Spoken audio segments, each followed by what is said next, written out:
स्वागत है। और आज हम पढ़ने वाले हैं जैन धर्म का दर्शन। ठीक है, जैन धर्म की जो फिलोसफी है उसे आज हम समझेंगे। आज का जो वीडियो लेक्चर है मोस्ट इम्पोर्टेंट है। यहाँ से बहुत से प्रश्न आपको अपनी परीक्षाओं में देखने को मिलेंगे, तो बने रहिए, पूरे वीडियो को देखिएगा, बीच में छोड़िएगा बिल्कुल नहीं। थोड़ा बोरिंग लगे तो थोड़ा सा ब्रेक लेकर वापस आइएगा, लेकिन इस वीडियो लेक्चर को बिल्कुल मत छोड़िएगा, क्योंकि यहाँ से आपके ऑब्जेक्टिव टाइप के क्वेश्चन भी बनते हैं। और अगर आप यूपीएससी या पीएससी से कोई एग्जाम दे रहे हो तो वहाँ पर मेंस में और एक पेपर होता है एथिक्स का, वहाँ पर भी ये वीडियो आपको हेल्प करेगा। ठीक है, चलिए स्टार्ट करते हैं। आज का जो वीडियो है उसमें हम क्या पढ़ने वाले हैं, तो मेनली दो चीज़ों पर हमारा फोकस है। पहला है तीन रत्नों के बारे में, पूरा फुल डिटेल रिव्यू देखेंगे इसका।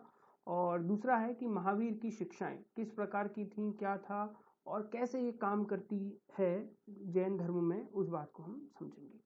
चलिए स्टार्ट करते हैं। पहला हमारा जो दर्शन है वो है अनेकांतवाद या स्यादवाद। ठीक है, या तो हम स्यादवाद कह लें या अनेकांतवाद कह लें। इसके पहले मैं आपको एक बात और बता दूं कि आप जो है पहले वाला जो इसका वीडियो है, वीडियो नंबर 39 38 सॉरी, उसे आप जरूर देखें। वहाँ पर हमने जो पुद्गल है उसके बारे में हमने कुछ बात की है। हमने द्रव्य सिद्धांत जो है उसे हमने वहाँ पर देखा है। तो उस द्रव्य सिद्धांत को आप पहले एक बार कंप्लीट कर लें, उसके बाद जब हम स्यादवाद और अनेकांतवाद के कंसेप्ट को समझेंगे तो समझने में बहुत आसानी हो जाएगी। क्योंकि स्यादवाद में जो आपका द्रव्य सिद्धांत है वो इंक्लूड होता है, और उसी के सहारे जो है ये स्यादवाद का सिद्धांत, अनेकांतवाद का सिद्धांत चलता है। वैसे कई सारे इतिहासकार जो हैं वो द्रव्य सिद्धांत, अनेकांतवाद सिद्धांत या स्यादवाद के सिद्धांत सबको एक ही मानते हैं। लगभग फिलोसफी इनकी एक ही है और इसी आधार पर इसको एक भी समझा जाता है। ठीक है, तो चलिए स्टार्ट करते हैं। सबसे पहले महावीर स्वामी जो आए थे, तो महावीर स्वामी ने आत्मवादियों और नास्तिकों के मध्य का मार्ग अपनाया था, जिसे स्यादवाद अथवा अनेकांतवाद कहा जाता है। स्यादवाद अथवा अनेकांतवाद कहा जाता है। थोड़ा सा लाइन आपको चुभ सकती है, उसका कारण यह है कि यहाँ दो शब्द आए हैं, पहला है आत्मवादियों, दूसरा है नास्तिकों। ठीक है, तो ये होता क्या है कि गौतम बुद्ध के समान ही महावीर ने भी वेदों को अपौरुषेय बताया है। अपौरुषेय का मतलब क्या है कि किसी पुरुष के द्वारा नहीं लिखा गया। याद रखिएगा, किसी पुरुष के द्वारा नहीं लिखा गया। और वो वेदों के अपौरुषेयता को भी मना कर देते हैं, नहीं मानते कि किसी पुरुष ने नहीं लिखा, किसी ने जरूर लिखा है। और धार्मिक समाज की जो रूढ़ियां होती हैं, है ना, और सामाजिक समाज की जो रूढ़ियां और पाखंड होते हैं उनका वो विरोध करते हैं, उनका बखूबी वे विरोध करते हैं। ठीक है, तो यहाँ पर होता क्या है कि जो गौतम बुद्ध कहते हैं उनका इन्होंने एक तरह का सम्मान किया, उसको बिल्कुल बराबर माना। लेकिन ब्राह्मण धर्म के अंतर्गत जो बात होती थी उन बातों को उन्होंने नकार दिया, पूरे तरीके से नकार दिया, और इस पाखंड का जो तरीका था उसको मना कर दिया। तो उन्हें कहा गया आत्मवादियों। वहीं पर गौतम बुद्ध जो है वो नास्तिक कहलाते हैं। वो ब्राह्मण धर्म की तरह चीजों में विश्वास नहीं करते हैं। ठीक है, तो इसलिए इनको नास्तिक कहा जा गया है। ठीक है, तो मतलब कि मैं कहूँ कि ब्राह्मण धर्म वाले जो लोग हैं उनके और जो गौतम बुद्ध के धर्म वाले जो लोग हैं उनके बीच का एक मार्ग इन्होंने दिया, जिसे अनेकांतवाद या स्यादवाद कहते हैं। ठीक है, बहुत आराम से इस कंसेप्ट को मैं समझाने की कोशिश कर रहा हूँ, कोई जल्दी मुझे नहीं है। ठीक है, और आप लोग भी बिल्कुल आराम से इस बात को समझिएगा। ठीक है, चलिए इसके बाद इन्होंने जो ये मत दिया ना, इसके बीच का जो मत है उसी को हम अनेकांतवाद या स्यादवाद कहते हैं, जिसको अभी हम समझने वाले हैं। ठीक है, इस मत में वे कहते हैं कि किसी वस्तु के अनेक धर्म या पहलू होते हैं, अनेक धर्म या पहलू होते हैं। ठीक है, और ये जो अनेक धर्म और अनेक पहलू होते हैं ना, इनको समझ पाना हर किसी के बस की बात नहीं होती है, हर किसी के बस की बात नहीं होती है। ठीक है, हर किसी का मतलब क्या है, उसका कारण है कि जो सामान्य मनुष्य है वो, क्योंकि उसकी जो बुद्धि होती है वो बुद्धि बहुत सामान्य होती है और वो उस ज्ञान को समझ नहीं पाती, इसको हम एक लाइन में कहें तो इस मत के अनुसार किसी वस्तु के अनेक धर्म या पहलू होते हैं, है ना, अनंत धर्माकम वस्तु, तथा व्यक्ति अपनी सीमित बुद्धि के द्वारा केवल कुछ धर्मों को ही जान सकता है, पूर्ण ज्ञान को प्राप्त नहीं कर सकता है। पूर्ण ज्ञान तो केवल और केवल केवलीन जो होते हैं, जिन्हें की ज्ञान की प्राप्ति हो चुकी है, केवल उन्हीं को समझ में आ सकता है। ठीक है, और किसी को ये ज्ञान समझ में नहीं आएगा या नहीं आने वाला है। ठीक है, पहली बात आप इसको समझ लें। ठीक है, कि कोई भी वस्तु है उसके अनेक धर्म होते हैं, अनेक पहलू होते हैं, और उन अनेक धर्मों और पहलुओं को कोई भी व्यक्ति सामान्य बुद्धि से समझ नहीं सकता। उसे केवल और केवल केवलीन या ही समझ सकते हैं, दूसरा कोई भी नहीं समझ सकता। ठीक है, इसी के साथ वो ये भी कहते हैं कि सभी विचार, जितने भी धर्म हैं, जितने भी विचार हैं, उन सभी विचारों में अंशतः सत्यता है। अंशतः सत्यता का क्या मतलब है कि सभी में एक तरह का मेल जोल है, कोई अलग अलग नहीं है, एक जैसे हैं। ठीक है, और ये बात कहना उनका धार्मिक रूप से सहिष्णुता को प्रदर्शित करना है। ऐसा कहना मतलब कि अपना धर्म तो एक है ही, लेकिन उसके साथ साथ ये दूसरे के धर्म को भी समझ रहे हैं, उसे भी विचार रहे हैं, और कह रहे हैं कि हाँ, सभी विचारों में अंशतः सत्यता होती है, एक दूसरे के इक्विवेलेंट होते हैं, एक दूसरे के बराबर होते हैं, ये बात वे कहते हैं। तो हम इस बात को सहिष्णुता का परिचायक मानते हैं। ठीक है, इनके आगे ये कहते हैं कि जितना भी जीव जगत है, मतलब जितना भी समस्त जगत है, जीव जगत नहीं समस्त जगत है, वह जीव एवं अजीव जैसे दो तत्वों से मिलकर बना है। ये हमने पुद्गल के समय पढ़ा था, याद करो। ठीक है, जब हमने पुद्गल को पढ़ा था तो वहां हमने इस बात को समझा था, वहां पर जैव और अजैव दोनों ही तत्वों की बात हुई थी। ठीक है, तो समस्त जीव और अजीव दो तत्वों से मिलकर बना है, जो नित्य हैं, स्वतंत्र हैं। ठीक है, ये बात भी याद रखना, ये दोनों नित्य हैं, मतलब लगातार बने रहते हैं, और एक दूसरे से ये स्वतंत्र हैं, नित्य हैं और स्वतंत्र हैं। ठीक है, थोड़ा सा पेन चेंज कर लेते हैं, ये नित्य हैं और स्वतंत्र हैं। ठीक है, ये बात आप लोग याद रखिएगा। ठीक है, चलिए, तो समस्त जीव जगत अजैव और समस्त जगत जीव और अजैव दोनों से मिलकर बना हुआ है, जो नित्य है और जो स्वतंत्र है। ठीक है, अब बात जब जीव की करते हैं तो जीव जो है वो चेतन तत्व होता है। चेतन तत्व का क्या मतलब है कि जिसके अंदर आत्मा निवास करती हो, तो उसे हम चेतन तत्व कहते हैं। तो जीव जो है वो चेतन तत्व है, और अजीव जो है ना वो जड़ तत्व है, अजीव जड़ तत्व है। ठीक है, चेतन और अचेतन जैसे दो तत्वों की बात यहाँ पर कही गई है। तो जीव चेतन हो गया और अजीव जड़ हो गया। यह जीव से तात्पर्य उस बात से नहीं है जो उपनिषदों में कही गई है।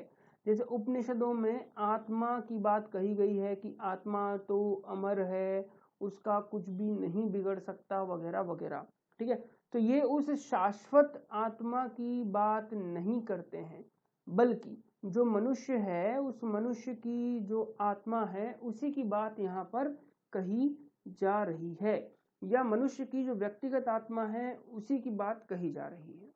इसके आगे महावीर कहते हैं कि आत्माएं जो होती हैं वो अनेक होती हैं। अब देखिए, जीव अगर मान लो कि इस धरा पर 8 अरब लोग हैं, तो इनके अनुसार 8 अरब आत्माएं हो गई मनुष्य की। उसके अलावा भी अन्य जीव हैं, उन जीव तत्वों को भी मिला दिया जाए तो और भी कई तरह की आत्माएं हो जाती हैं। ठीक है, और इसी को जब वे आगे लेकर जाते हैं कि चैतन्यता आत्मा का स्वाभाविक गुण है, और वह सृष्टि के कण कण में जीवों के वास को मानते हैं। मतलब कि चेतना, चेतना का मतलब होता है जगना। ठीक है, जगी हुई अवस्था में। जैसे अगर कोई आपको कह रहा है भैया भूख लगी, तो आप कहोगे हाँ भूख लगी। लेकिन अगर हम किसी टेबल के सामने खड़े हो, टेबल को पूछ रहे हैं और भैया भूख लगी क्या, टेबल आपको जवाब नहीं देगी, तो ये जड़ है। और वहीं आत्मा जो है ना वो चेतन अवस्था में होती है, जो अपने आसपास घट रही घटनाओं को न सिर्फ समझती बूझती है, बल्कि उसके ऊपर अपना रिएक्शन भी देती है। ठीक है, और इसी आधार पर जो जीवों की चेतनता है, और चेतनता के कारण ही वह सृष्टि के कण कण में निवास करते हैं। ठीक है, चलिए अब इसके बाद वे बताते हैं आगे की ओर हाँ, इसके पहले एक चीज और मैं समझूं कि जब ये वो इस बात को कहते हैं ना कि वे सृष्टि के कण कण में जीवों का वास है, ऐसा वो कहते हैं, तो ये बात इस बात को कहने के लिए काफी है कि जब इतने जीव हैं तो ये अहिंसा को ज्यादा तौर पर जोर देने वाले हैं, मतलब अहिंसा पर ज्यादा इनका फोकस रहने वाला है। क्यों? क्योंकि ये कण कण में किसका वास मान रहे हैं? जीवों का वास मान रहे हैं। अभी जब हम आगे अहिंसा पढ़ेंगे ना तो उस अहिंसा में आपको ये बात बहुत अच्छे से समझ में आ जाएगी, क्योंकि उस बात में हम ये देखेंगे उस अहिंसा में कि इन्होंने ये तक कहा कि भैया जब आप बोल रहे हो तो बोलने में भी बिल्कुल धीरज धरो, है ना, तेज नहीं बोलना, हो सकता है किसी जीव की हत्या हो जाए। तो ये बात इसलिए कहते हैं क्योंकि वो कण कण में जीवों का वास मानते हैं। ठीक है, आगे पूरी बात समझ में। तो जैसे मानव है, मानव के अलावा पशु, जीवाणु, वनस्पति, बीज, ये सब चीजें हैं, तो इन सब के प्रति ये बहुत ही जागरूक माने गए। ठीक है, अब जब अजीव तत्व की बात करते हैं तो पुराने लेक्चर की तरह ही यहाँ पर मैं फिर बताऊंगा कि इन्होंने पुद्गल की बात कही है, काल की बात कही है, आकाश, धर्म और अधर्म जैसे तत्वों की भी बात यहाँ पर कही है। मैं इन बात की ज्यादा चर्चा यहाँ पर नहीं करूंगा, कारण ये है कि हम लोग लास्ट वाले वीडियो में इसको समझ चुके हैं। ठीक है, तो वहां पर मैंने बहुत डिटेल में इस बात को समझाया है कि पुद्गल क्या है, काल क्या है, आकाश, धर्म और अधर्म किस तरह की बात को कहते हैं। ठीक है, यहाँ सिर्फ हम छोटी सी चर्चा इसमें करेंगे।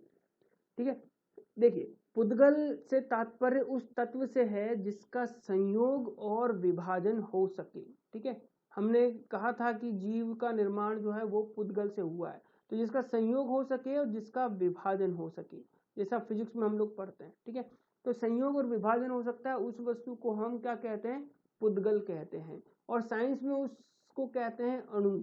क्या बोलते हैं? अणु बोलते हैं, एटम बोलते हैं। ठीक है, अणुओं में जो है कौन निवास करता है? तो ये कहते हैं कि भैया जीव निवास करता है। अब देखो ये इस धर्म की अतिवादिता को प्रस्तुत करने के लिए काफी है कि अणु है और उस अणु में कौन निवास करता है? तो उस अणु में कौन निवास करता है? कि उस अणु में जीव निवास करता है। ठीक है, ये अपने आप में इतनी कठोर बात है कि अहिंसा को ही वर्चस्व देने की बात यहाँ पर हो रही है, इतनी कठोर बात यहाँ पर हो जाती है। ठीक है, अणुओं में जीव निवास करते हैं और समस्त भौतिक पदार्थ अणुओं के ही संयोग से बने हैं। ये बात हमने मैटर्स एक टॉपिक होता है उसमें हमने पढ़ी है। ठीक है, धातुएं अधातुएं उसमें हमने पढ़ा है, और एक द्रव्यों के बारे में हमने भी चर्चा की थी। तो वहां भी ये होता है, जैसे कि ऑक्सीजन O+O मिलेगा तो बन जाएगा O2, मतलब ऑक्सीजन। तो दो अणुओं के मिलने से ही तत्व बनते हैं। ये बात कौन कहता है? ये बात साइंस कहता है। तो इस बात पर हम इनकी वैज्ञानिकता को सिर माथे पर लगाते हैं कि इन्होंने जो मॉडर्न साइंस है उसके पहले ही इस बात को सिद्ध करने का प्रयास किया कि अणुओं से मिलकर ही पदार्थ या जीव बने होते हैं। ठीक है, ये बात सब स्यादवाद के सिद्धांत में ही शामिल होती है। ठीक है, तो अणुओं में जीव निवास करते हैं और समस्त भौतिक पदार्थ अणुओं के संयोग से ही मिलकर बनते हैं। और जो पुद्गल होता है, इनके संयोग से जो पुद्गल बनेगा उसमें स्पर्श, रस, गंध तथा वर्ण ये सभी शामिल होते हैं, और ये सभी पुद्गल के गुण माने गए हैं, और ये समस्त पदार्थों में दिखाई देते हैं। जितने भी पदार्थ होते हैं सब में दिखाई देते हैं, चाहे मानव हो, अमानव हो, जीव हो, जंतु हो, उन सभी में ये सभी बातें हमें दिखाई देती हैं। ठीक है, ये बात आप समझने की कोशिश बिल्कुल करिए, दिमाग को पूरा ओपन रखिए। ये जो कंसेप्ट है थोड़ा टफ है, इसलिए मैं बहुत आराम से इसको समझाने की कोशिश कर रहा हूँ। ठीक है, चलिए इसके बाद एक बात और कि महावीर जो हैं वो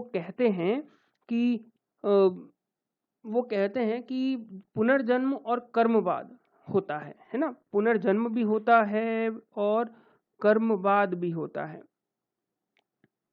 पुनर्जन्म भी होता है और कर्मवाद भी होता है। ठीक है, तो पुनर्जन्म जो है ये हिंदू धर्म में भी माना जाता है, और कर्म की जो व्यवस्था है इसको भी हिंदू धर्म में माना जाता है। ठीक है, लेकिन इन दोनों को मानने के साथ वो एक चीज को नहीं मानते, उसे वो नकार देते हैं। किसको? ईश्वर को। ठीक है, वो ईश्वर को नहीं मानते, बिल्कुल नहीं मानते। ठीक है, अब ऐसा भी नहीं किया कि पूरे तरीके से ईश्वर के अस्तित्व को ही नहीं माना हो, है। ठीक है, ईश्वर के अस्तित्व के पहले वो जो हैं, जो हमारे तीर्थकर हैं, ठीक है, उन्हें वो मानते हैं कि ये सबसे ऊपर है और उसके नीचे कोई ईश्वर मौजूद है। ठीक है, इसके साथ साथ वो ये भी कहते हैं कि जो आपके धर्म, इस संसार की जो रचना है वो एक ही बार होती है, वो नित्य है और केवल उसमें बदलाव आता है। ठीक है, समय के साथ केवल इसमें बदलाव आता है, ये नष्ट कभी भी नहीं होती। पदार्थों के समय के साथ स्वरूप के बदल लेने से ही ये सारी स्थितियां निर्मित होती हैं। ठीक है, ये जो महावीर स्वामी है वो आगे कहते हैं कि जीवन का जो चरम लक्ष्य है वो केवल्य है। केवल्य का शाब्दिक अर्थ होता है मोक्ष की प्राप्ति। ठीक है, इसका जो शाब्दिक अर्थ है वो होता है मोक्ष। ठीक है, मोक्ष की प्राप्ति जो है ये इनका अंतिम लक्ष्य है। और जीव अपने शुद्ध रूप में चैतन्य एवं स्वयं प्रकाशमान होता है तथा वह अन्य वस्तुओं को भी प्रकाशित करता है। ठीक है, याद रखना जो बात मैंने कही कि जीव अपने शुद्ध रूप में चैतन्य होता है एवं स्वयं प्रकाशमान भी वो होता है। ठीक है, और वो दूसरों को भी प्रकाशित करता है। दूसरों को भी क्या करता है? प्रकाशित करता है। अन्य वस्तुएं भी उसके प्रकाश से प्रकाशित होती हैं। कर्म बंधन का कारण है। अब देखो यहाँ एक बहुत इंपॉर्टेंट बात कही जो कि हिंदू धर्म में भी आती है। ठीक है, कि कर्म जो है ना वो बंधन का कारण है। कर्म बंधन का कारण है जो जीव को नीचे संसार की ओर खींचता है। ठीक है, अगर कर्म के बंधन टूटने लगे तो व्यक्ति इहलोक से निकलकर परलोक यानी कि मोक्ष के मार्ग में आ जाएगा। लेकिन अगर वो कर्म के बंधनों को नहीं काटता है तो कर्म उसको ऊपर मोक्ष की तरफ जाने की बजाय उसको वापस नीचे की ओर खींचकर लाते हैं। ठीक है, तो कर्म जो है ये बंधन है और ये खींच कर लाते हैं। इसमें एक और सबसे बड़ी बात वो कहते हैं आगे कि लोभ मान माया है ना, इसके पहले मैं भूल गया, क्रोध मान लाभ, इसको लोभ मान लेंगे ना, लोभ और माया ये हमारी कुछ कुप्रवृत्तियां हैं। ये हमारी कुछ कुप्रवृत्तियां हैं जिन्हें वो कषाय कहते हैं। क्या कहते हैं? कषाय कहते हैं। ठीक है, ये हमारी कुछ कुप्रवृत्तियां हैं जो अज्ञान के कारण उत्पन्न होती हैं। ठीक है, मतलब हमें ज्ञान नहीं है कि हमें करना क्या है। इस वजह से हमारे अंदर क्रोध जन्म लेता है, मान जन्म लेता है। मान मतलब अभिमान, घमंड आता है कि मेरे जैसा तो कोई है ही नहीं। मन में लोभ आता है किसी चीज को देखकर, हम माया के अधीन हो जाते हैं। ये सारी कुप्रवृत्तियां हैं, कायश हैं और ये अज्ञान के कारण ही उत्पन्न होती हैं। तो यहाँ पर हम ये कह सकते हैं कि जैन धर्म जो है वो ब्राह्मण धर्म के बहुत निकट आ गया है। ठीक है, और है भी, क्योंकि कर्मों के बंधन को ये सबसे बड़ा कारण मान रहे हैं। और आगे ये भी कहते हैं कि इसके कारण कर्म जो है वो जीव की ओर आकर्षित होते हैं, है ना। जब जीव कर्म की ओर आकर्षित मतलब कर्म करता है तो उन कर्म की ओर जो जीव है वो आकर्षित होने लगते हैं और जीव और ये दोनों आपस में जुड़ जाते हैं, आपस में चिपक जाते हैं। और जब आपस में जुड़ जाते हैं और जुड़ने लगते हैं तो उस स्थिति को आश्रव स्थिति कहा जाता है। ठीक है, आश्रव मतलब उसमें आसन्न हो गया, ऐसा कहा जाता है।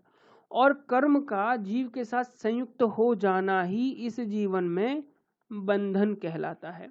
जैसे उदाहरण के लिए अगर हमारी मम्मी है, हमारी माँ है, तो वो हमारी माँ है। तो माँ शब्द के साथ जो है हम जुड़ गए हैं। हम क्या हो गए हैं? हम जुड़ गए हैं। और जब हम इस माँ शब्द के साथ जुड़ गए हैं तो हमें उनके लिए कर्म करना पड़ेगा। माँ कहेंगी मेरा बेटा मेरा नाम करेगा, ठीक है वो एक अच्छी जॉब निकालेगा, अच्छी बहू लेकर आएगा, अच्छा मकान बनवाएगा, अच्छी गाड़ी बनवाएगा। तो ये सारे कर्म हैं और इन कर्म के जो व्यू है उसमें वो फंसता चला जाएगा और ये उसे बांध लेंगे इस संसार में और इस संसार से मोक्ष की ओर जो इसकी गति होनी चाहिए वो नहीं हो पाएगी। ठीक है, तो ये सब कर्म के जो बंधन हैं, ये बंधन व्यक्ति को मोक्ष प्राप्ति से रोकता है। मोक्ष प्राप्ति करना हो तो बंधन आपको त्यागने पड़ेंगे। ठीक है, कर्म के बंधन त्यागने पड़ेंगे। जैसा कि भागवत गीता में भी कहा गया, थोड़ा सा उधर भी समझने की हम कोशिश करते हैं। जैसा कि भागवत गीता में कहा गया है कि क्या कहा है कि भैया कर्म करो और फल की चिंता मत करो, ये शब्द कहा है। तो यहाँ इसका मतलब आप ये मत समझो कि फल नहीं मिलेगा, नहीं। अगर आप फल की चिंता कर रहे हैं तो इसका मतलब है कि जैन धर्म के अनुसार आप उस चीज से चिपक रहे हैं। क्या हो रहा है आपके साथ, वो आप उस कर्म के साथ चिपक रहे हो, ठीक है। और जब आप उस कर्म के साथ चिपक जाओगे तो आप उस संसार में ही रह जाओगे। उस संसार को छोड़कर मोक्ष जो आपको मिलना चाहिए वो आपको नहीं मिलेगा, और फिर आप उस 99 के फेर में फंसोगे, 99 के फेर में फंसोगे कि ये 100 क्यों नहीं है, और उसको 100 करने के चक्कर में आप इसी दुनिया के या इस संसार के मोह में फंस जाओगे। आपको ज्ञान की प्राप्ति नहीं हो पाएगी, ठीक है। तो इसका मतलब ये नहीं है कि अगर मोक्ष की प्राप्ति करना है तो कर्म नहीं करना, नहीं। अगर आप खाना खा रहे हो तो ये भी तो कर्म ही है, अगर आप नहा रहे हो तो ये भी तो कर्म ही है, अगर आप कोई फल का पौधा लगा रहे हो तो ये भी तो कर्म है। लेकिन जब अगर आप ये सोच रहे हो कि इसको खाने में बहुत अच्छा स्वाद है, ठीक है, तो ये आप कर्म के साथ में जुड़ गए। आप कह रहे हो कि नहाने में वो मजा नहीं आ रहा है, ठंडा पानी मिल जाए तो आप उस कर्म के साथ बंध रहे हो। आपने फल का पौधा लगाया लेकिन आपके मन में है कि यार ये फल मैं ही खाऊंगा, तो आप उस कर्म के साथ बंध रहे हो। तो ऐसा नहीं करना, ठीक है। खाना खा रहे हो, खाना खाया किस लिए कि हमको जीवित रहना है, अपना जो उद्देश्य है उस उद्देश्य को प्राप्ति के लिए खाना खाना है, तो आप उस कर्म के साथ बंधोगे ही नहीं। अच्छा है बुरा है जैसा भी, उसका कोई इफेक्ट आप पर नहीं होगा। लेकिन वहीं आप उसके स्वाद के चक्कर में पड़ गए तो कर्म के बंधन में पड़ जाओगे, संसार आपको खींच लेगा, ठीक है। तो ये एक इम्पॉर्टेंट चीज है जिसको जैन धर्म हमें समझाने की कोशिश करता है। वो आगे इसी तरह को, जैसे मैंने लास्ट टाइम पुद्गल सिद्धांत समझाया था, वही मैं कह रहा हूँ। जैसे कि पानी होता है ना और दूध होता है, आपस में पानी और दूध को मिला दो तो आप कहोगे कि अलग अलग नहीं है, दोनों एक ही हैं। यही बात यहाँ पर होती है कि पानी जो है ना वो आप कर्म मान लीजिए, दूध जो है उसे आप जीव मान लीजिए। जब आपस में दोनों मिल जाते हैं तो वो संसार में ही जुड़ जाते हैं, फिर उनका अलग अलग कोई अस्तित्व नहीं रहता, और जीव उस कर्म के बंधन में फंसकर इस संसार में ही रह जाता है, छटपटाता रहता है और कर्म के अधीन फिर से जन्म लेता है, ठीक है। तो ये बहुत बड़ी चीज है जिसको वो स्यादवाद के सिद्धांत के माध्यम से समझाने की कोशिश करते हैं। ये बात इस तरीके से भी समझिए कि अगर आप कर्म करेंगे, कर्म के बंधन में फंसेंगे और कर्म प्लस माइनस कुछ रह गया तो आपको फिर से जन्म लेना पड़ेगा उसी अनुरूप जिस अनुरूप आपके कर्म थे, जैसा भागवत गीता में कहा गया है। तो यहाँ पर जो स्यादवाद का सिद्धांत है वो यही बात समझाने की हमें कोशिश कर रहा है कि हमें कर्मों के बंधन से छूटना है, कर्मों के साथ जुड़ना नहीं। ऐसा नहीं कि महावीर स्वामी ने खाना छोड़ दिया या धर्म का प्रचार नहीं किया, वो भी तो उनका कर्म था, लेकिन उसके साथ वो कभी चिपके नहीं, कभी जुड़े नहीं। और कभी चिपके नहीं, जुड़े नहीं, तो इसका मतलब ये हुआ कि वो कर्म कभी भी उन्हें इस संसार की ओर खींच नहीं पाए और वे केवलीन हो गए, मोक्ष प्राप्त कर गए, ठीक है। आशा करता हूँ पूरी कहानी आपको समझ में आ गई होगी। अब यहाँ पर एक सबसे बड़ी बात यह आती है कि सर कर्म तो करना पड़ेगा, अगर हम इस संसार में रहेंगे तो कर्म तो करना पड़ेगा। अब इस कर्म के बंधन से हम छूटेंगे कैसे? आखिर इस संसार में रहकर ऐसा तो संभव नहीं है कि हम कर्म या कर्म बंधन से मुक्त हो जाएं, नहीं है संभव, ठीक है। तो जैन मत के अनुसार इसका भी सॉल्यूशन दिया गया है। तो इसका सॉल्यूशन जो दिया गया है वो कुछ इस प्रकार से हमको मिलता है, जिसको हम कहते हैं त्रिरत्न, ठीक है। तो 3 रत्न जो हैं वो मोक्ष की प्राप्ति के लिए बहुत बड़े साधन माने गए। देखो मैं एक बात फिर कह रहा हूँ, ये साधन माने गए, ठीक है। मतलब आप इन 3 रत्नों का प्रयोग करोगे तो आपको मोक्ष की प्राप्ति हो जाएगी। आप इस संसार में तो रहोगे, कर्म भी करोगे, लेकिन उन कर्मों के बंधनों का टूटना शुरू हो जाएगा, ठीक है, छूटना शुरू हो जाएगा और आप मोक्ष की प्राप्ति में अवनतर आगे बढ़ते चले जाओगे, ठीक है। तो जैन धर्म के अंतर्गत एक महत्वपूर्ण 3 रत्नों की अवधारणा मिलती है। एग्जाम में बहुत सी बार इस पर क्वेश्चन बनते हैं, ठीक है। 3 रत्न के अंतर्गत सम्यक दर्शन आता है, सम्यक ज्ञान आता है और सम्यक चरित्र आता है। ये 3 चीजें आती हैं, याद रखिएगा, सम्यक दर्शन, सम्यक ज्ञान और सम्यक चरित्र। पूरा वीडियो इन्हीं बातों के चारों ओर घूमेगा, ठीक है। तो अगर कंसेप्ट समझ ना आया हो तो एक बार रिवाइंड करके वापस से समझ लो, क्योंकि समझना बहुत जरूरी है, ठीक है। अगली बात है कि जैन धर्म में सम्यक का अर्थ है सही विश्वास। ये मोस्ट इंपॉर्टेंट है, बहुत से स्टूडेंट्स को पता नहीं होता, या हम इसको श्रद्धा भी कह सकते हैं, सही विश्वास या श्रद्धा। जैसे अगर मैं कह रहा हूँ सम्यक दर्शन, तो सही विश्वास के साथ दर्शन करना है। सम्यक ज्ञान मतलब श्रद्धा के साथ ज्ञान को ग्रहण करना है। ऐसा नहीं कि मन तो कहीं और है और यहाँ सुन रहे हैं जैन साधु को, है ना, ऐसा नहीं होना। सम्यक चरित्र मतलब कि सही विश्वास के साथ चरित्र के तहत उन्होंने जो बातें कही उसका पालन करना है। तो ये चीज यहाँ पर इंक्लूड होती है, ठीक है। और ये तीनों रत्न जैसा मैंने बताया किस चीज में आपके लिए सहायक हैं, तो ये मोक्ष की प्राप्ति में आपको सहायक है, ठीक है। अब इनको हम फटाफट से बहुत अच्छे से और इन डिटेल में इसको समझेंगे। पहला होता है सम्यक दर्शन। सम्यक दर्शन का मतलब क्या होता है कि जैन तीर्थकर और उनके जो उपदेश हैं, जैन तीर्थकर और उनके जो उपदेश हैं, उनके उपदेशों में दृढ़ विश्वास ही सम्यक दर्शन है, ठीक है। मतलब जैन तीर्थंकरों ने जो कहा, जो उपदेश दिया, वही एकमात्र सत्य है, दूसरा नहीं सोचना, ठीक है। दूसरा नहीं सोचना ही सम्यक दर्शन है। इसके लिए भी इन्होंने कुछ अंग बताए हैं, वो अंग बहुत इंपॉर्टेंट है, ठीक है। पहला है संदेह से दूर रहो। अगर आपके मन में तीर्थंकरों के द्वारा कही हुई किसी बात पर कोई संदेह हो रहा है, तो आप एक बार फिर उस बात को क्लियर करवा लो, उसे जस्टिफाई करवा लो, और किसी भी प्रकार का संदेह मन में नहीं रखना है। दूसरा, सांसारिक सुखों की इच्छा का त्याग करना है। मुझे बहुत बड़ी गाड़ी लेना है, मुझे इतना बड़ा ये करना है, वो करना है, दुनिया भर की बातें जो हम करते हैं, उस तरह की बातों का त्याग करना है। सांसारिक सुख हमारे लिए नहीं लेना है, ठीक है। हमें जो है पर धर्म या परलोक के हित में जो बात हो सकती है, इस लोक के हित में जो बात हो सकती है, केवल वही हमको करना है, दूसरा नहीं करना।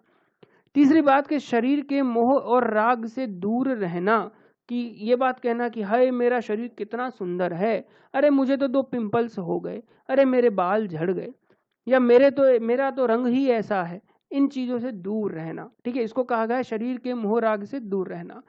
चौथी बात कि भ्रामक मार्ग पर न चलना। जहां कहीं पर किंतु परंतु जैसी कोई बात हमारे मन में आ रही हो, तो उस बात पर नहीं चलना, मन में भ्रम नहीं रखना, उसे भ्रामक मार्ग कहा गया है। अधूरे विश्वास से विचलित न होना। अगर आपका कोई विश्वास है और वो अधूरा हो गया, आप पूरा नहीं कर पाए किसी कारण से, किसी तथ्य को नहीं समझ पाए, तो उससे विचलित ना होना, उसे फिर से करेक्ट करने का प्रयास करना, ठीक है। अगला है कि सही विश्वासों पर अटल रहना। मतलब ये कि जैसे आप कहीं पर कोई बात अपनी कह रहे हो और वो कह रहा है कि नहीं ऐसा होता है, और आपको पता है कि नहीं वो 100% करेक्ट है, उसमें कोई परिवर्तन नहीं हो सकता, तो उस पर 100% जुटे रहो। कहीं भी हटने की, पीछे झुकने की कोई जरूरत नहीं है। सही विश्वास पर अटल रहो। सबके प्रति मन में प्रेम का भाव रखो, ठीक है। कभी भी मन में किसी के भी प्रति बैर भाव उत्पन्न नहीं करना। और सबसे बड़ी बात जो इसमें आएगी वो ये कि जैन सिद्धांतों को सर्वश्रेष्ठ समझना। उनमें 0.0000001% भी विभेद नहीं लाना, कोई डर नहीं लाना या कोई संशय नहीं लाना।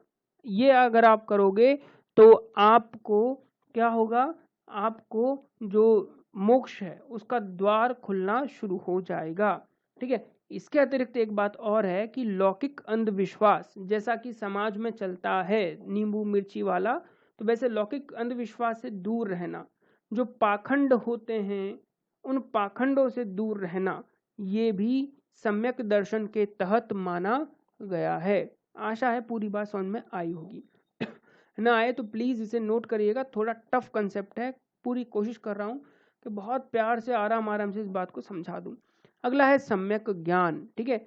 सम्यक ज्ञान का मतलब होता है कि जैन धर्म एवं उसके सिद्धांतों का सही ज्ञान ही सम्यक ज्ञान है, ठीक है।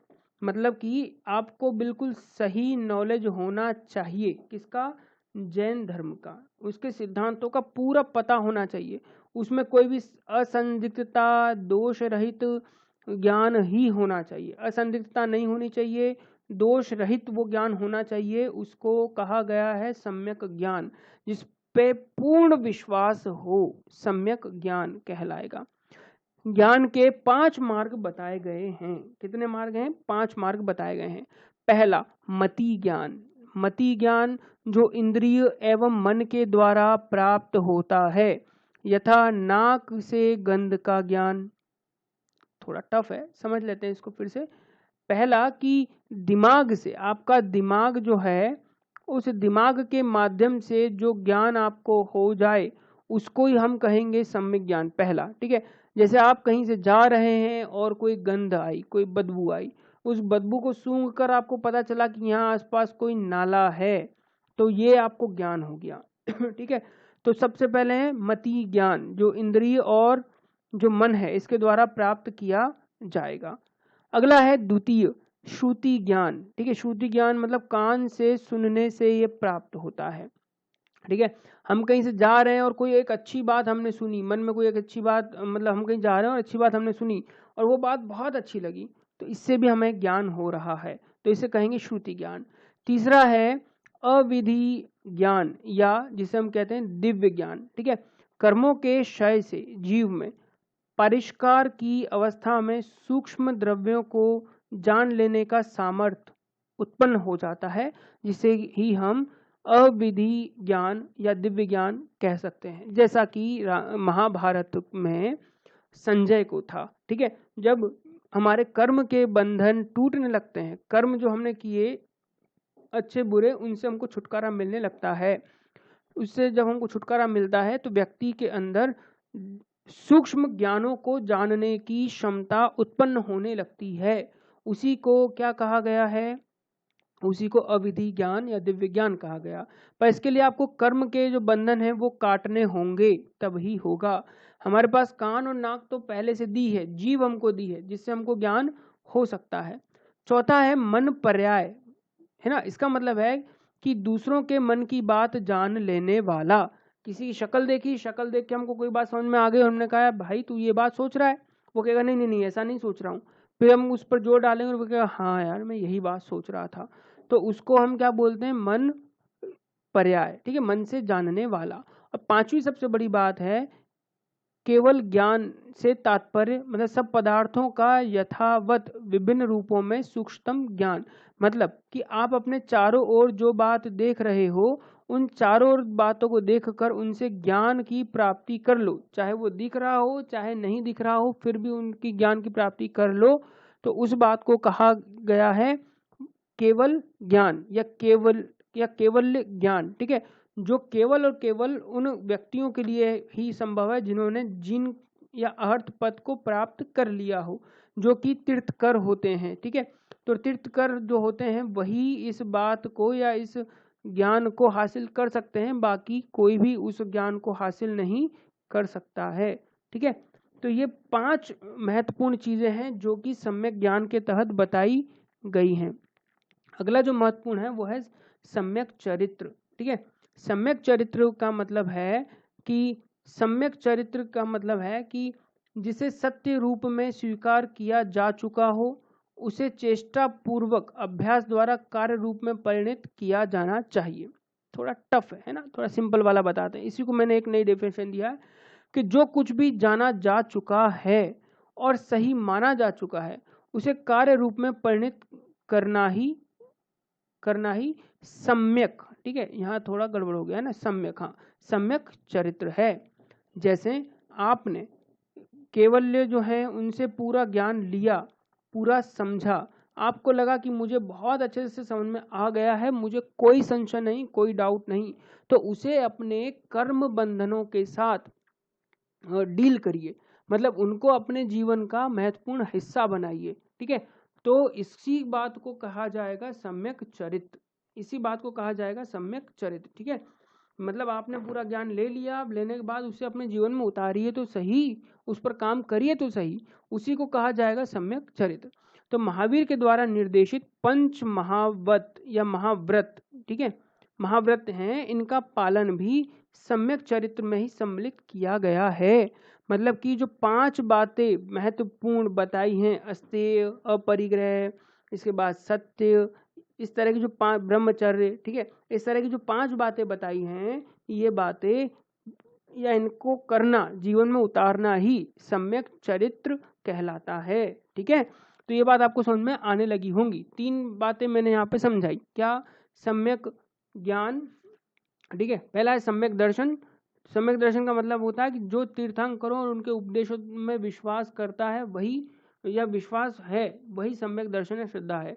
फिर सम्यक ज्ञान के जो उनके सिद्धांत हैं उसी का धारण करना, ठीक है। और सम्यक चरित्र मतलब अब जो कुछ भी आपने जान लिया है, जो कुछ सही मान लिया है, अब उसे कार्य रूप में परिणित करो, बदलो, उसे सम्यक चरित्र कहा गया है। ठीक है, और सम्यक चरित्र के तहत ही जो पंच महावत हैं उन्हें भी शामिल किया गया है। ठीक है, चलो एक बात और यहाँ पे जान लो कि जैन धर्म को मानने वाले 2 लोग होते थे। ठीक है, 2 लोग होते थे। पहला होते थे आपके भिक्षु। ठीक है, तो जो भिक्षु होते थे वो भिक्षु क्या करते थे कि वो भिक्षा मांग कर अपना दिन रात चलाते थे। और दूसरे होते थे आपके गृहस्थ, है ना, गृहस्थ। ठीक है, दूसरे गृहस्थ होते थे। ठीक है, तो जो गृहस्थ होते थे उनके लिए और भिक्षुओं के लिए अलग अलग विधान था। मतलब 5 महाव्रत तो थे, लेकिन भिक्षुओं के लिए वो वैसे के वैसे ही लागू होते थे, उनमें कोई परिवर्तन नहीं होता था, कोई ढील नहीं होती थी। वहीं जो गृहस्थ होते थे, अब ये तो भैया संसार में रहेंगे, अब ये संसार तो नहीं छोड़ सकते, क्योंकि अगर ये संसार छोड़ देंगे या वो सारे क्रियाकलाप नहीं करेंगे तो जैन मुनि और जैन धर्म को आगे बढ़ाने के जो कार्य हो सकते हैं वो फिर कैसे होंगे? संभव नहीं है। तो उसके लिए जो पंच महाव्रत हैं उन्हें अणुव्रत का रूप बदल दिया गया, अणुव्रत कह दिया गया। ठीक है, मतलब कि जो भिक्षु हैं उन्हें वही 5 बातें महाव्रत के रूप में माननी पड़ती थी, उस पर वो 1% भी संशय नहीं करते थे। वहीं गृहस्थ जो लोग होते थे उन्हें उसमें थोड़ा सा छूट दिया जाता था, जिसे अणुव्रत कहा जाता था। ठीक है, आशा करता हूँ ये सारी बात आपको समझ में आ गई होगी। तो अब हम फटाफट से देखेंगे महावीर के द्वारा बताई हुई शिक्षाएं। अभी हमारा दूसरी बात यहाँ चालू होती है। तो महावीर ने बताया अहिंसा, सत्य, अस्तेय, अपरिग्रह और ब्रह्मचर्य। हालांकि पार्श्वनाथ जो हुए उन्होंने यहीं तक इन 4 बातों को बताया था, अहिंसा, सत्य, अस्तेय और अपरिग्रह। ठीक है, 23वें जो थे। और 5वीं बात जो है महावीर ने इसमें जोड़ी थी। 5वीं बात, चौथी तो पार्श्वनाथ की थी और 5वीं ब्रह्मचर्य महावीर ने जोड़ी थी। अब इन्हीं को फटाफट से अच्छे डीप में थोड़ा सा देख लेते हैं। ठीक है, तो अहिंसा के तहत क्या क्या बातें आती हैं? तो अहिंसा के तहत आती हैं कि संयम से चलना, ताकि मार्ग में कीट पतंगों के कुचलने से कोई हिंसा न हो जाए। ठीक है, दूसरा संयम से बोलना, ताकि कटु वचन से किसी को कष्ट न पहुंचे। तीसरा संयम से भोजन को ग्रहण करना, जिससे कि किसी प्रकार के कीड़े मकोड़े की हत्या न हो। अब आप कहोगे सर ये कैसे मुमकिन है, हम तो खाना खाते हैं, तो खाना तो हम आराम से खाते हैं, ठीक है, उसमें हम कीड़े मकोड़ों की हत्या कहाँ करते हैं? तो याद करो स्यादवाद के सिद्धांत को, अनेकांतवाद के सिद्धांत को, जहां ये कहा गया कि अनेक जीव हैं, ठीक है, अनेक अणु हैं और हर अणु में किसका निवास है? जीव का निवास है। तो जब आप प्रत्येक अणु में जीव का निवास मानेंगे तो आपके चारों ओर जो वायु है उसमें भी कौन होंगे? अब आप उत्तर दोगे सर अणु होंगे, है ना, और अणु होंगे तो क्या होंगे? जीव होंगे। तो जब हम जोर जोर से गाल पीट पीट कर बजा बजा कर खाना खाएंगे तो उससे जो कीड़े मकोड़े जो हवा में तैर रहे हैं उनकी हत्या हो जाएगी। तो संयम से भोजन ग्रहण करना, जिससे किसी प्रकार के कीड़े मकोड़े की हत्या न हो सके। अगला कि किसी वस्तु को उठाते और रखते समय भी विशेष सावधानी बरतना, जिससे कि जीव हत्या न हो जाए। ठीक है, अगर पेन उठाया तो पेन धीरे से उठाओ, धीरे से रखो, ताकि वहां अवश्य जितने भी अणुमय जीव हैं उनकी हत्या न हो जाए। अगला कि मल मूत्र का त्याग ऐसे स्थान पर करना जहां किसी जीव की हिंसा होने की आशंका न रहे। मल मूत्र का त्याग ऐसी जगह आप ढूंढो जहां आपको कोई जीव न मिले। ये थोड़ी सी अतिवादिता हो जाती है, ये बात समझना थोड़ा सा मुश्किल है, पर फिर भी जैन धर्म दुनिया का पहला ऐसा धर्म है जो जीवों के प्रति ज्यादा सहिष्णु नजर आता है, न कि मनुष्य के प्रति। ठीक है, तो ये अपने आप में बहुत बड़ी बात है। तो ये सारे जो पॉइंट्स हैं ये किसमें आते हैं? ये अहिंसा में शामिल होते हैं। अगला है सत्य। सत्य में बहुत बड़ी बातें आई हैं। बड़ी बातें जो हैं वो चारों ओर से सत्य के ही चारों ओर घूमती हैं, सत्य बोलने पर ही जोर देती हैं। जैसे कि सोच विचार कर बोलना, कुछ भी बोलो, क्या करके बोलो? सोच विचार कर बोलना चाहिए, अनर्गल नहीं बोलना चाहिए। अगर कुछ भी कह दिया और किसी का दिल दुखा तो आपने हिंसा कर दी। क्रोध आने पर भी क्या रहो? शांत रहो, किसी को भी चित्कारे पाड़ना, गाली गलौज करना आदि न करो। ठीक है, वरना इससे सामने वाले का जो हृदय है उस पर चोट होगी और वो अशांत होगा और उसका जो हृदय है वो टूटेगा। अगला है कि लोभ अगर मन में आ जाए तो अभी मौन रहो, किसी भी तरीके से लोभ को पूरा करने की कोशिश ना करो। अगला है हंसी में भी झूठ नहीं बोलना, अगर हम हंसी ठिठोली कर रहे हैं और किसी को मजाक पट्टी में कुछ भी कह दें तो वो नहीं कहना, झूठ नहीं कहना किसी भी तरीके से। और पांचवी बड़ी बात कि भय अगर हो, कोई अगर आपके सीने पर बंदूक रख दे और बोले कि ये बात तेरे को बोलनी है, तब भी हमें झूठ नहीं बोलना, चाहे भैया तू हमें गोली क्यों ना मार दे। तो ये 5 महत्वपूर्ण बात है जो सत्य के तहत आती हैं। इसके बाद अगला है अस्तेय। ठीक है, अस्तेय के अंतर्गत कुछ बातें बताई गई हैं, जैसे कि बिना किसी की अनुमति के उसकी कोई भी वस्तु न लेना। ठीक है, कोई भी चीज चाहिए आप मुंह करके मांगो, वो आपको देगा। अगला, बिना किसी आज्ञा के किसी के भी घर में प्रवेश नहीं करना। ठीक है, पहले घर के अंदर जाने से पहले आवाज करो, घंटी बजाओ, दरवाजा बजाओ और बोलो भैया मुझे आना है, कुछ काम है, उसके बाद ही अंदर जाओ। अस्तेय। ठीक है, अगला है कि गुरु की आज्ञा के बिना भिक्षा में जो प्राप्त हुआ अन्न है उसे ग्रहण नहीं करना। इसका बहुत बड़ा रीजन है, कारण क्या है कि गुरु की आज्ञा से आप गए थे, आप गुरु की आज्ञा से गए थे और गुरु की आज्ञा से ही आपको भिक्षा प्राप्त हुई है। तो जब गुरु आज्ञा से ये चीज आपको प्राप्त हुई है तो गुरु की आज्ञा की आपको अवहेलना करने का कोई हक नहीं बनता, क्योंकि आप गुरु के अधीन हो। ठीक है, अगली बात है कि बिना अनुमति किसी के भी घर में निवास नहीं करना। अगर आप कहीं गए, लेट हो गए, तो आप उसको कह लो कि भैया मुझे घर जाने की इच्छा नहीं है, कृपया कर मुझे आज की रात या आज का दिन बिताने की थोड़ी अनुमति दे दो। अगर वो इस बात के लिए राजी होता है तो यस यू कैन, और नहीं तो फिर आप नहीं कर सकते। इसके बाद अगली बात है कि यदि किसी के घर में रहना हो तो बिना उसकी आज्ञा के उसकी किसी भी वस्तु का उपयोग भैया मत करना। ठीक है, उसकी किसी भी वस्तु का उपयोग नहीं करना। अगर आप किसी वस्तु का उपयोग करोगे तो ये बात भी अस्तेय के तहत ही आएगी। ठीक है, तो अस्तेय में 5 महत्वपूर्ण बातें हमने जानी। बिना अनुमति किसी वस्तु मत लो, बिना अनुमति घर में प्रवेश न करो, गुरु की आज्ञा के बिना भिक्षा में प्राप्त भोजन मत लो, बिना अनुमति के निवास न करो, और अगर निवास करना पड़े तो कोई वस्तु यूज करो तो उससे भैया पूछ लो। अगली बात है अपरिग्रह। अपरिग्रह का मतलब सिर्फ इतना है कि आपको किसी प्रकार की संपत्ति को एकत्रित नहीं करना है, क्योंकि संपत्ति जो है वो मोह और आसक्ति का उदय का एक कारण होती है। जैसा कि प्राचीन साधु के विषय में एक बात बताता हूँ कि एक साधु था, उसके पास एक हीरा था। ठीक है, और एक व्यक्ति जब उसके पास आया, बोलता है कि मैं भगवान से मिलने जा रहा हूँ, तो वो साधु कहता है कि भैया तू भगवान किससे मिलने जाए, तो भगवान से पूछना कि मुझे मोक्ष क्यों नहीं मिल रहा है, मेरे मन में शांति क्यों नहीं है। ठीक है, तो वो जब भगवान से मिलता है और भगवान से पूछता है कि भैया ऐसी क्या चीज है, तो भगवान कहते हैं कि उसके पास इसलिए शांति नहीं है क्योंकि जब वो घर छोड़कर आया था ना, तो घर छोड़ते टाइम उसके पास एक हीरा था, उसने वो हीरा रख लिया, बोला कि चलो मेरे कहीं काम आ जाएगा। वो हीरा अभी भी उसकी जेब में रखा हुआ है, तो उस हीरे के होने के कारण उसके मन में शांति नहीं है, उसको डर है कि कोई इसको चुरा नहीं ले, ठीक है, कहीं ये टूट नहीं जाए वगैरह वगैरह। तो इसकी वजह से उसको क्या नहीं हो रहा है, उसको मोक्ष की प्राप्ति नहीं हो रही है। तो यही बात है कि मोह उत्पन्न होता है लोभ से, संपत्ति से, तो इसलिए हमें संपत्ति का एकत्रण नहीं करना है। ठीक है, इसके बाद 5वीं जो बड़ी बात है वो है ब्रह्मचर्य। ब्रह्मचर्य के अंतर्गत कुछ निर्देश दिए गए भिक्षुओं को, जैसे किसी स्त्री से बात नहीं करना, किसी स्त्री को बिल्कुल भी नहीं देखना, बिल्कुल नहीं देखना।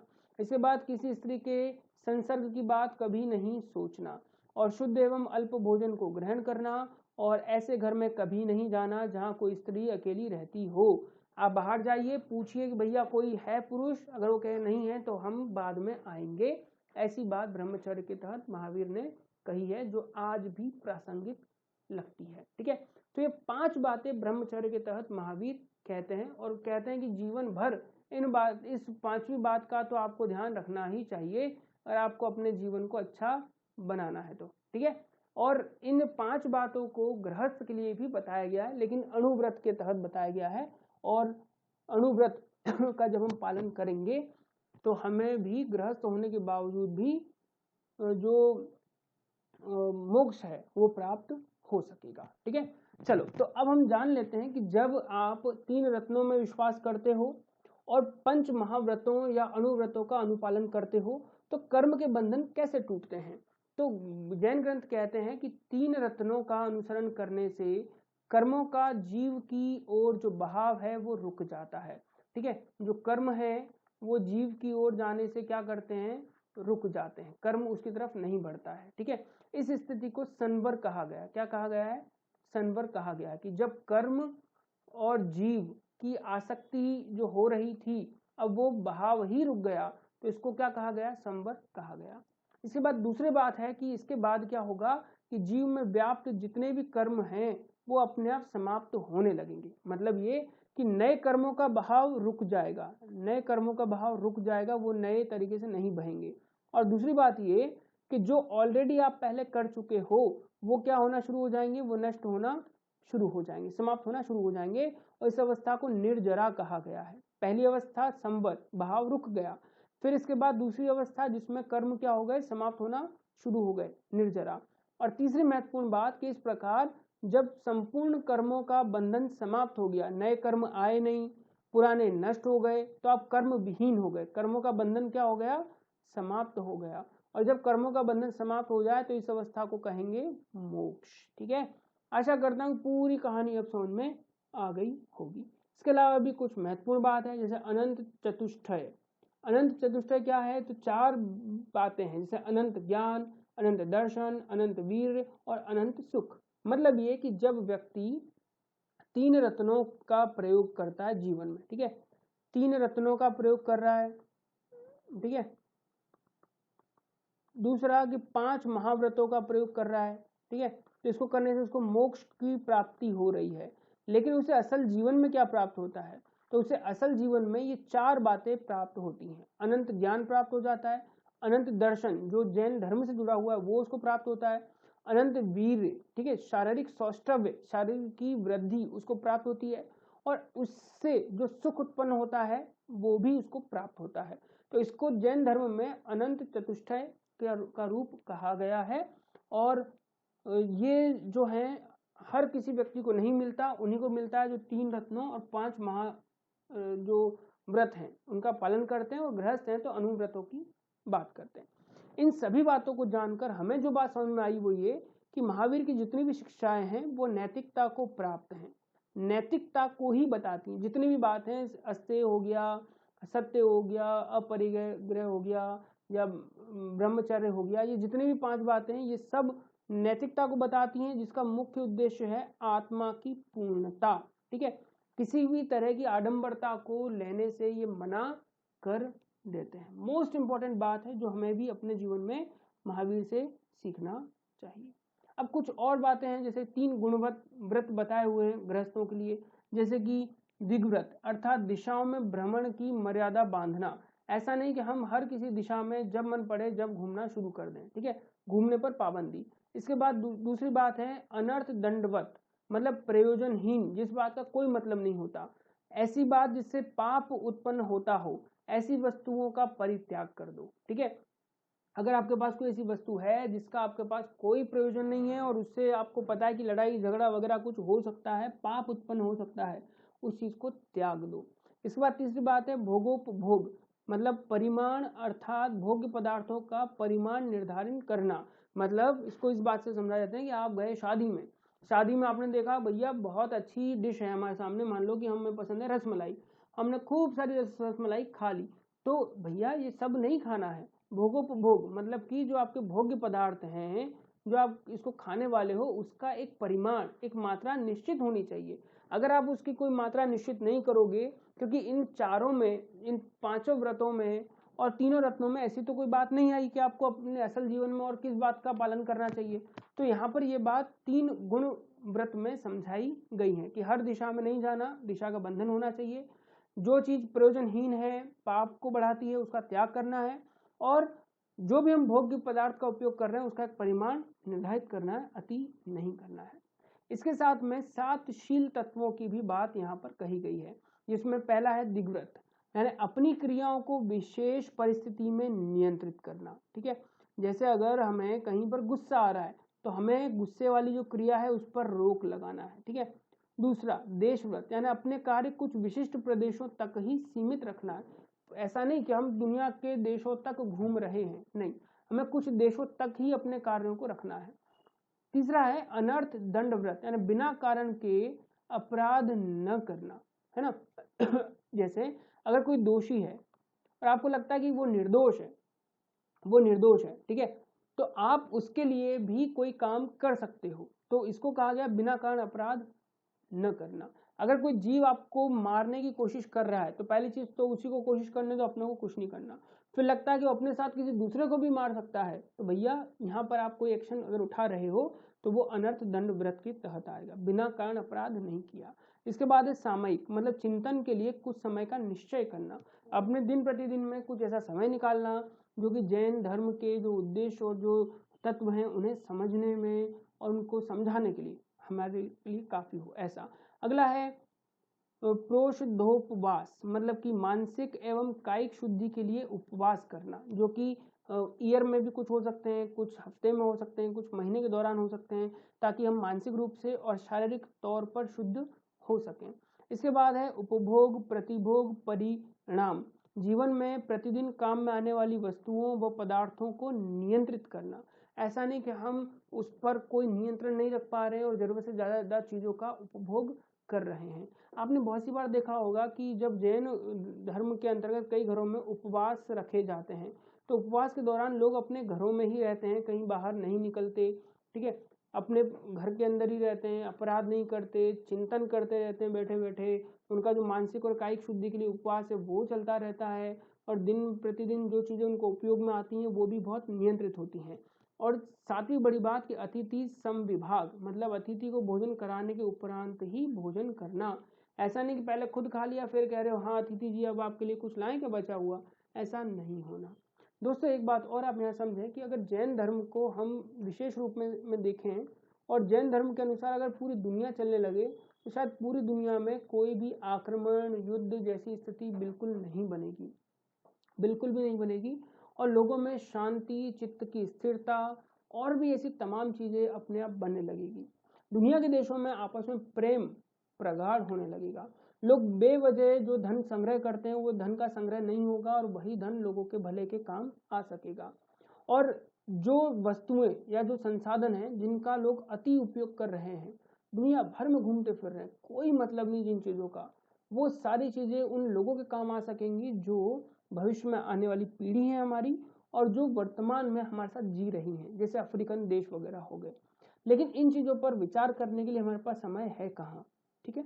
तो चलिए आगे चलते हैं। ये तो हम बातें पढ़ भी इसलिए रहे हैं ताकि हमको एग्जाम में आनी है, लेकिन मैं आपको एक बात बता दूं कि एग्जाम तो है ही इंपॉर्टेंट, लेकिन एग्जाम के साथ ही हमारे जीवन को उत्कृष्ट बनाने के लिए भी अत्यावश्यक है, ठीक है।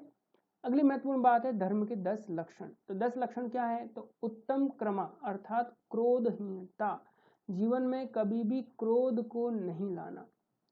दूसरा है अहंकार का अभाव, है ना, उत्तम मार्दव, उत्तम मार्दव, अहंकार का अभाव होना चाहिए। तीसरा उत्तम मार्जव, मतलब सरलता और कुटिलता का अभाव होना चाहिए, ठीक है। सरलता और कुटिलता, सरलता का मतलब आप वो न समझें कि किसी को बेवकूफ बनाने के लिए हम लोग जो हैं सरल हो जाते हैं, अनभिज्ञ हो जाते हैं, वो नहीं होना, ठीक है। यहाँ सरलता का मतलब वो है। फिर है उत्तम सोच, अर्थात सांसारिक बंधनों से आत्मा को परे रखने की सोच रखना, ठीक है। धन कमा रहे हैं तो धन इसलिए कमाओ ताकि हमारा जीवन चले, इसलिए मत कमाओ कि किसी का शोषण करना है, ठीक है। इसको उत्तम सोच कहा गया है। फिर है उत्तम सत्य, अर्थात सत्य से गंभीर अनुरक्ति, ठीक है। उत्तम सत्य मतलब कि सत्य के साथ जुड़े रहना, कभी भी छोड़ना नहीं, ठीक है। अगला है उत्तम संयम, अर्थात सदा संयमित जीवन का यापन करना, कभी भी असंयम को धारण नहीं करना। अगला है उत्तम तप, अर्थात जीव को अजीव से मुक्त कराने के लिए कठोर तपस्या करना, ठीक है, उसको कहा गया है उत्तम तप। फिर है उत्तम अकिंचन, मतलब कि आत्मा के स्वाभाविक गुण में आस्था रखना, जो स्वाभाविकता है आत्मा की उसमें पूरा विश्वास रखना। फिर है उत्तम ब्रह्मचर्य, ब्रह्मचर्य के व्रत का कड़ाई से अनुपालन करना, उसमें कोई भी संशय नहीं लाना। और 10वां है त्याग, उत्तम त्याग, मतलब त्याग की भावना को सर्वोपरि रखना, ये मानव के गुण का सबसे बड़ा आभूषण है, ठीक है। मानव जीवन में जितने भी गुण आपको मिले हैं उन सभी गुणों में सबसे बड़ी बात जो है वो आती है त्याग की। जो कोई भी त्याग की अभिलाषा रखता है, त्याग करने में सक्षम होता है, त्याग सकता है, उसी को महामानव माना जाता है। आज अगर हम राम कृष्ण या और भी कई देवी देवताओं की पूजा करते हैं तो उनमें सबसे महत्वपूर्ण गुण जो हमें दिखता है वो है त्याग का, जिसमें मर्यादा पुरुषोत्तम राम सर्वोपरि हैं। उन्होंने कभी भी आसक्ति को नहीं अपनाया, ठीक है, उन्होंने हमेशा त्याग के मार्ग का अनुसरण किया है, ठीक है। तो धर्म के 10 प्रमुख लक्षण है: क्रोधहीनता, अहंकार का भाव, कुटिलता का भाव, सांसारिक बंधनों से आत्मा को परे रखना, सत्य से गंभीर अनुरक्ति रखना, मतलब जुड़े रहना, ठीक है, सदा संयमित जीवन का यापन करना, जीव को अजीव से मुक्त करने के लिए कठोर तपस्या करना। इसके बाद है कि आत्मा के स्वाभाविक गुण में आस्था रखना, उत्तम ब्रह्मचर्य का पालन करना, और इसके बाद है त्याग की भावना को सर्वोपरि रखना। तो यहाँ पर हमारा जो आज का वीडियो लेक्चर है वो तो कंप्लीट होता है, लेकिन जैन धर्म पर एक वीडियो और बाकी है, ठीक है, जिसमें हम लोग देखेंगे जैन दर्शन को, ठीक है, जैन दर्शन को हम लोग समझेंगे, जैन धर्म से जुड़ी हुई थोड़ी बहुत जानकारी और भाषा वगैरह वो देखेंगे, और जैन धर्म आखिर क्यों दुनिया में इतना नहीं फैल पाया उन कारणों को जानेंगे। तो जाने से पहले 2 प्रश्न आप जरूर लिखेंगे: त्रिरत्न से क्या तात्पर्य है और किस प्रकार से मोक्ष प्राप्ति में साधक माने गए हैं। और अगला है महावीर की शिक्षाओं पर एक लेख लिखो, मोस्ट इंपॉर्टेंट क्वेश्चन, ठीक है। चलिए, आशा करता हूँ पूरा वीडियो लेक्चर आपको समझ में आया होगा। आए तो प्लीज मुझे कमेंट करके बताइएगा, क्वेश्चन जरूर लिखिएगा। वर्ड लिमिट है 125 वर्ड्स की। ये वीडियो लेक्चर आपको 2 तरह से हेल्प करेगा, पहला हिस्ट्री में और दूसरा एथिक्स में, ठीक है। तो भूलना नहीं है, पूरा अच्छे से याद करना है, रिवाइज करते रहना है। चलिए मिलेंगे अगले वीडियो लेक्चर में।